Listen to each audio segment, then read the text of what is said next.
Good evening, everybody. Hello, folks. Join us tonight in the lovely Early Doors bar in Daventry. It's a little home brewing pub, and they serve some lovely ales, don't they? We're currently enjoying something very light and hoppy, isn't it? Very much like ourselves. I'd say it's more full-bodied, fruity and rich. Like you. Absolutely. So on to this week's antics. And I've had quite an eventful weekend. You've had a less eventful weekend, but it's all about the change, isn't it? Because you're going on a little holiday tomorrow. I am. Lead carriage picking me up about 8 o'clock tomorrow morning. Yeah. And we're off to Le Français Are you? to fish the individual census challenge at Chateau d'Un. Chateau d'Un. Sounds like a place where there's fine wine, fine cheese, Beautiful French girls to enjoy. crusty bread. Yes. Absolutely. So now I've had a weekend doing a lot of preparation, Thomas, to be honest. Have you? Yeah. What preparation have you been doing? I've been tying rigs, tying hooks, sorted all my gear out, and I've been for a little cheeky practice getting my catapults right for slider fishing and getting the distances right, Nice. cutting elastics back. I'm not very good at firing baiting, so You want absolutely fantastic. I'd have had some this weekend, but you were too busy fishing the 3-day Heronbrook Easter Festival, weren't you? And what a fantastic weekend I've had. I'm not going to lie to you, the weather has put the mockers on it a bit. It's been hard, very hard. But How did I've you still go? enjoyed it. You actually had 4 days fishing, didn't you? On Friday, I fished the open match at Heronbrook in preparation. Ricky Marshall, my good friend, came to join me early in the afternoon. Quite a boy, isn't he? Oh, he's a right lad, isn't he? And he sat with me, and then we fished the festival. In terms of where I've gone, the first day I was on Meadow Pool, which is probably my favourite lake at Heronbrook. I had a lovely day. I decided to fish because of the wind. I haven't really got much choice. I thought it's going to be short pole fishing this because I got the wind slap bang in my face. Right. So I fished pellet short to start with when the wind wasn't quite so bad. But as it got up, obviously you just need that little bit heavier bait to present on the bottom. So I Yeah. switched to sweet corn, feeding just 4mm pellets or a bit of corn. And I caught F1s quite well. Nice. The odd carp. Some big F1s in that lake, isn't there? As well? Yeah, there are.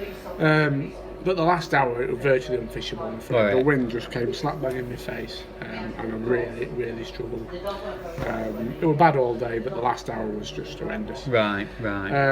Luckily, it didn't actually cost me that last hour. I was third in section, I had £80. Nice day's fishing. Looking at the board, I think I needed like £98 for another point. Right. So I wouldn't really have. No, I didn't need £100. Bloody hell. So I wasn't gonna get that. Danny Hallam did brilliant to win the section. He was on the other point in the early numbers.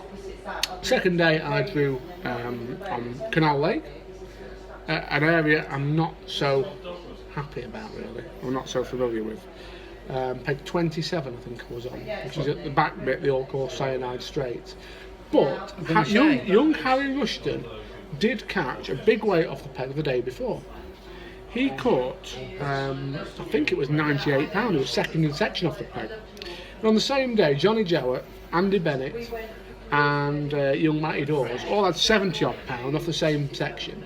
So it fished really well. And I'm sat there after 2 hours of the match gone with one F1 thinking, oh dear, either I've got this very wrong or they're not really playing ball.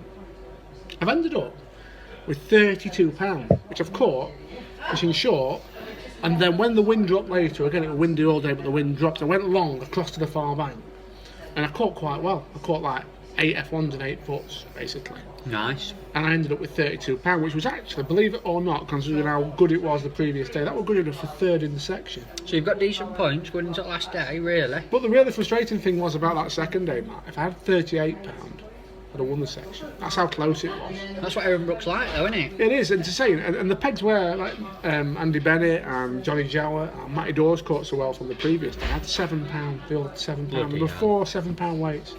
You know, good anglers on them pegs as well. It just goes to show it can switch on. Yeah. And so I was a little bit disappointed because I thought, you know what, if I just changed lines, I could have caught one of them F1s last off, and I should have changed lines, moved, because often with F1s you get another little lease of life when you move. I just left it a little bit too long to do that, and when I did, I actually moved into the wind, and the wind picked up again, so it was a bad decision. That cost me a couple of points. Never mind. And the final day, I drew Bridgepool, and then again, it was rock hard. I only had £16 on the final day, and that was good enough for fourth in my 9 peg section. Yeah, what difficult there then. Really tough. Again, I wasn't too disappointed on the third day though, because my 16.8 was fourth, and I needed, I think, £30 for another point. So not a lot you could have done, really. No. Where did you end up overall then? I think I was about 17, something like that. 16, Not bad. 17, for somewhere hovering around there. Young Ricky Marshall, he did brilliant. He came back with a bang.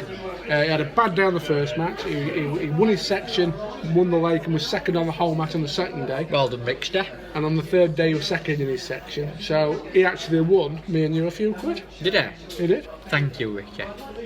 So that money you gave me last night, that we went to pub with, Yeah. Ricky won it for us.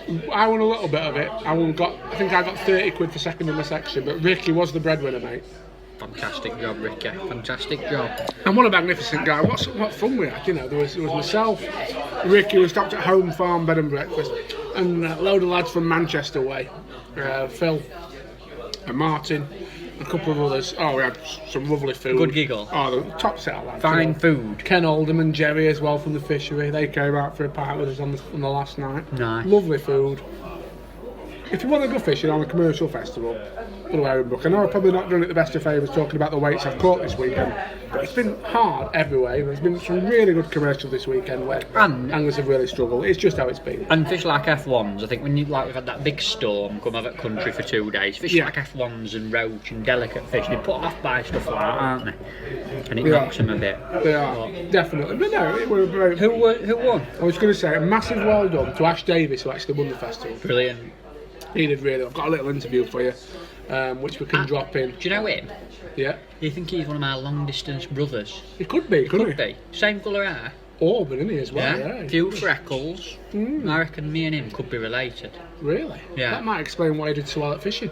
No, probably explains why I occasionally do alright. Stop it. So yeah, a little interview with Ash. We'll drop that in now for you. You've had a brilliant 3 days, haven't you? Yeah, I loved it. Just talk us through it. Where have you drawn and what you caught? First day I drew on 13 canal. Didn't really fancy that well, but better pegs in the section. Yeah. But it's been a simple day and I've caught short pellets and down the edge. Lovely. I've ended up with bench Sensi F1s, 29 pounds. Couple of days fishing. And then on the second day? Second day I drew 24 bridge, spot on again I think. But struggled again. Well, not struggled, I've caught, but with 18 and 22 I've caught carp and I've ended up third in the section with 55 pounds. Yeah. Caught across on pellets. Nice days fishing. Still plenty of bites, isn't it? Yeah. And then what about today? What about today's match? You come second overall today, have you? Second overall today, yeah. And turned up late. Had to have my peg drew for me. Why was that? Did you go out last night? No, I was stuck on the motorway. Oh, right. Peg drew for me. It's been 26 on meadow. Yeah. So can't won section both days before. Can't complain with that. And ended up with 84 pound. Stobbing maggots across. It's alright to say that about winning the section the day before, but you've still got to do it, mate. You know, and the pressure's on at the final day when you're in contention like that. Yeah.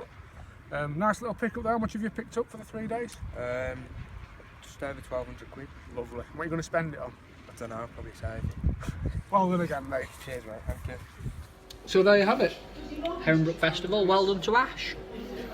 What did you get up to on Saturday then, mate? I did. I had quite a busy day Saturday actually. It was the final day of the talent pathway that I've been taking part in, where kids from the south, Midlands and north all get together. We got together at Barston Lakes. A few superstars turned up: Lee Kerry, Des Ship, Callum Dix and England junior manager Steve Sanders. And what happens is they get a little bit of extra coaching off people like Des and Callum and Lee. All the Angling Trust coaches are still there as well, but Steve has a walk along and talks to them a little bit about getting involved with the England Junior setup, give them a bit of a speech at the start about it and stuff, and he even invites a few of them to partake in the trials for it as well.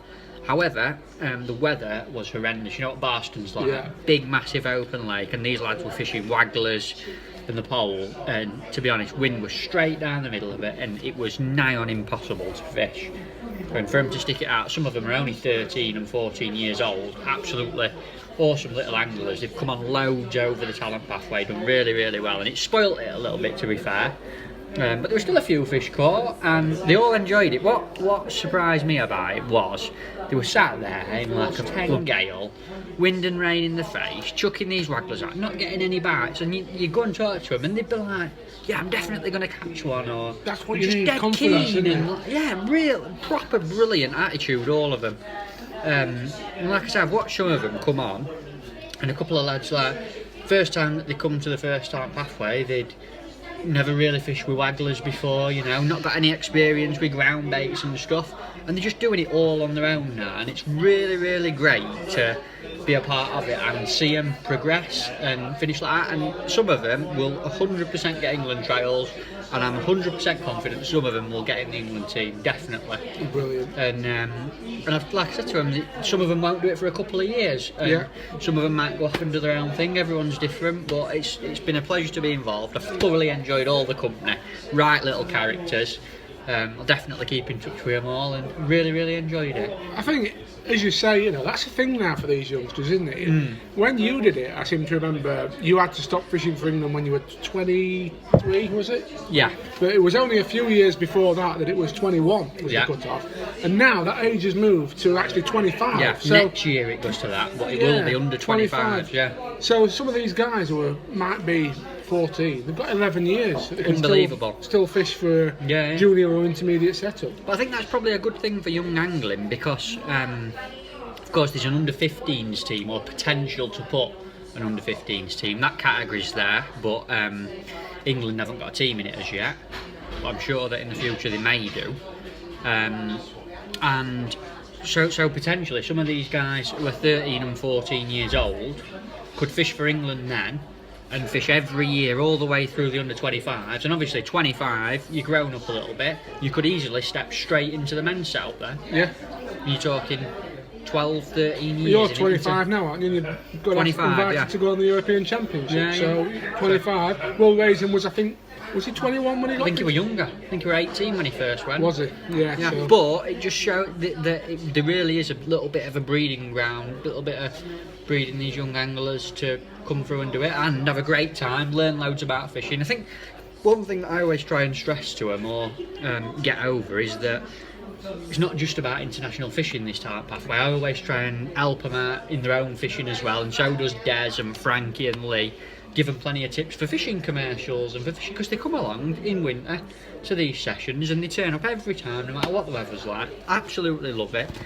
And honestly, they've come on leaps and bounds. I must admit, mate, it's lovely to see. There's more young anglers on the bank now than there has been, certainly in the last 10 years I've been fishing. Yeah. There's more. I mean, at Heronbrook, there were loads of them. You know, not as young as you mentioned there, obviously, but you know, people between sort of, you might say 16 and 25. Yeah, Harry Rushton, I mentioned him. Brilliant angler. Yeah. Lovely lad. And so keen to help, you know, straight up to me asking, you know, like helping me, telling me what the peg were like, because he knows Heronbrook really well. Yeah. Matty Dawes, another one, you know, he was there. There's loads of them, and it's so encouraging and exciting. Brilliant. Talking to young anglers, I've had a bit of gossip from Whiteacres, you know, from today, the first day of the Coca-Cola festivals. I think it's the Coca-Cola Drennan or Preston, or both of them. Yeah. Drennan sponsor, I think it's the junior one, and Preston the intermediate, or vice versa. What's the goss? Our little mate, Christian Jones. Christian, actually, quite a few of these young lads went to the talent pathway at Barston Saturday and drove all the way to Whiteacres Saturday afternoon to get to this festival. Christian Jones, Twin Oaks, peg 10. Yeah. He's only gone and won the lake, hasn't he? On the first day, yeah. Bless him. So, he's not bad. Not bad. We'll call him our Christian, don't we? Christian. That's what his dad calls him, our Christian. Yeah. Bless him. But we've It'd be alright, saying that. The only thing is, coming from where he comes from, up Merseyside way, we'll have to watch the hubcaps and things on the cars tonight. I'll have to watch the tyres and that. Yeah. Could be a bit dodgy, couldn't it? It could. Them Merseyside lads, you've got to watch them. A little bit rough. Jamie Hughes is same, innit? Yeah, you've got to be ever so careful. Don't let him near you. I've had a message off a girl, you know. You say you, and you always do this. It's not you, it's us. No, it was aimed at me, I think. It wasn't aimed at you. I think she was going to ask me on a date. It certainly wasn't aimed at you. She sent me a private one saying, fancy going for a drink. The girl you're talking about, of course, is Sophie Wormsley. Lovely.